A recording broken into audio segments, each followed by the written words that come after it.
वालेकुम अस्सलाम। आप लोग कहाँ जा रहे हैं? हम मकतब इस्लामिया बिरदा में पढ़ने जा रहे हैं। आप लोग मकतब में क्या पढ़ते हैं? हम लोग कुरान पढ़ते हैं, छोटी छोटी दुआएं याद करते हैं, हदीस याद करते हैं, मसले मसाइल सीखते हैं और नमाज में पढ़ी जाने वाली सारी मालूमात हासिल करते हैं और नबी सल्लल्लाहु अलैहि वसल्लम के मुताबिक सारी मालूमात हासिल करते हैं। माशा अल्लाह, तुम लोग इतना सब कुछ पढ़ते हो। अच्छा, चलो थोड़ा बहुत मुझे भी सुनाओ। आप बताओ, वजू में कितने फर्ज है? वजू में 4 फर्ज है। नंबर 1, पहचाने के बाद हथौड़ी के नीचे तक एक कान के लौं से दूसरे कान के लौं तक पूरा चेहरा धोना। नंबर 2, टहनियों समेत दोनों हाथ धोना। नंबर 3, चौथाई सर का मसा करना। नंबर 4, टखनों समेत दोनों पैर धोना। आप सना सुनाओ।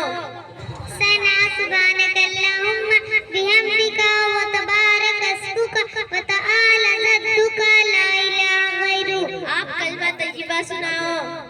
अव्वल कलिमा तय्यबा ला इलाहा इल्लल्लाहु मुहम्मदुर रसूलुल्लाह। आप बताओ, गुस्ल में कितने फर्ज है? 3 नंबर 1, कुल्ली करना। नंबर 2, नाक में पानी डालना। नंबर 3, पूरे बदन में पानी। आप सोकर उठने की दुआ सुनाओ। याना बादना अमातना अनहना। आप बताओ, दिन में कितने नमाज फर्ज है? 5, फजर, जोहर, असर, मगरिब, इशा। माशाअल्लाह।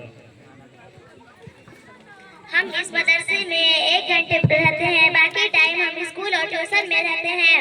अल्लाह अकबर, सिर्फ 1 घंटे में इतनी सारी चीजों की जानकारी, दुनियाई तालीम के साथ साथ दीनी तालीम सीखने का भी एक सुनहरा मौका है। इसीलिए मेरे अब्बू ने मुझे मदरसे से नाम निकलवा कर स्कूल और ट्यूशन जाने का मौका दिया और मुझे इतना सब कुछ कहाँ याद रहता। इंशाअल्लाह मैं भी अपने अब्बू से कहकर अपना भी दाखिला कराऊंगी। अब मैं चलती हूँ। अस्सलामु अलैकुम। वालेकुम अस्सलाम।